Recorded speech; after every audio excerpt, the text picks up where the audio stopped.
ওই সাহারিরদ্দি উদ্যানে কোনো নির্দিষ্ট মার্কা পিছনে নিয়ে দুমদাম বক্তব্য দেওয়া আর রাষ্ট্রের নাগরিকের চাহিদা অনুযায়ী সিদ্ধান্ত নেওয়া দুইটা এক কথা নয়।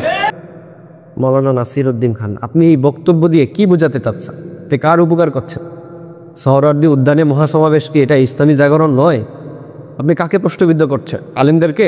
ইসলামী শক্তিকে? তাওহীদবাদী মুসলিম জনতাকে? আপনারা কাদের সাথে মিশতেছেন? আপনারা এদেশের সংখ্যাগরিষ্ঠ তাওহীদি জনতাকে মাইনাস করে কার সাথে মিশতেছেন? কেন মিশতেছেন? একটি আসনের জন্য?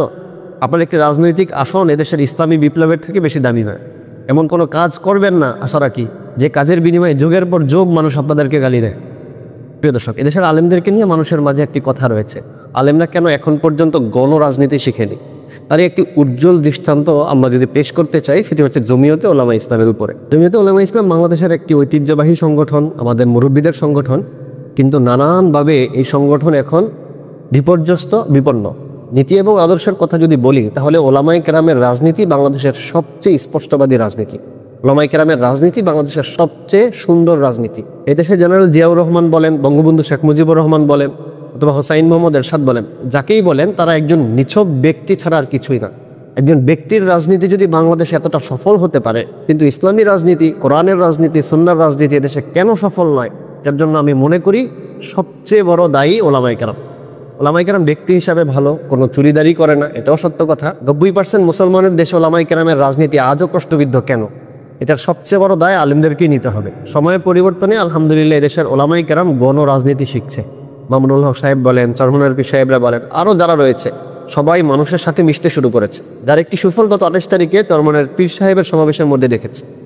কিন্তু আফসোসের বিষয় কি জানেন? এত বড় একটি মহাসমাবেশকেও আমাদের আলেমরাই সবচেয়ে বেশি প্রশ্নবিদ্ধ করেছে। আপনি একটি বক্তব্য দেখেন, ওই সাহারিরদ্দি উদ্যানে কোনো নির্দিষ্ট মার্কা পিছনে নিয়ে দুমদাম বক্তব্য দেওয়া আর রাষ্ট্রের নাগরিকের চাহিদা অনুযায়ী সিদ্ধান্ত নেওয়া দুইটা এক কথা নয়। যে মাওলানা, আপনি এই বক্তব্য দিয়ে কি বোঝাতে চাচ্ছেন? এই কথা বলে কি বোঝাতে চাচ্ছেন? আপনি কার উপকার করছেন? একজন আলেম হয়ে এমন একটি ইসলামী রাজনীতির উত্থানকে আপনি তা ছোট করে দেখবেন, এটা কল্পনাতীত বিষয়, এটা দুঃখজনক বিষয়। এটা আপনার দ্বারা কামনা করি না। কোনো আলেম যদি ওলামা দল করে, কোনো আলেম যদি ওলামা লীগ করে, তাহলে বুঝতে হবে এই আলেম আর নৈতিকতা বিসর্জন দিয়েই সে ওলামা লীগ করেছে, সে ওলামা দল করেছে। কিন্তু কোনো আলেম যদি ইসলামী রাজনীতি করে আর সে যদি এই ময়দানের মধ্যে এস্টাবলিশ হয়, এটা তো আলেমদের গর্বের বিষয়, সে যে দলেরই হোক না কেন। সারা দেশের আলেমরা যখন এক কাতারে বসতে শিখেছে, আকীদাকে যার যার ব্যক্তিগত জায়গায় রেখে, নির্বাচনকে সামনে রেখে একটি ইসলামিক শক্তি একত্রিত হওয়ার জন্য যখন চেষ্টা করছে, ঠিক সে সময় জমিয়তে ওলামায়ে ইসলামের এরকম দ্বিমুখী আচরণ, এটা সত্যিই হতাশাজনক বিষয়।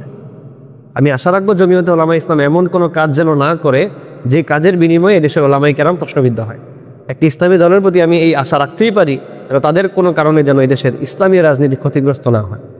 আমরা যখন রাস্তাঘাটে হাঁটি তখন সব মানুষ একটাই কথা বলে, হুজুর আপনারা এক হন। ওলামায়ে কেরাম যদি এক হয়, আমরা এদেশে একটি ইসলামী শক্তি দেখতে চাই। আমরা বিভিন্ন জনের শাসন দেখেছি, কিন্তু ইসলামী শাসন আমরা একবারও দেখিনি।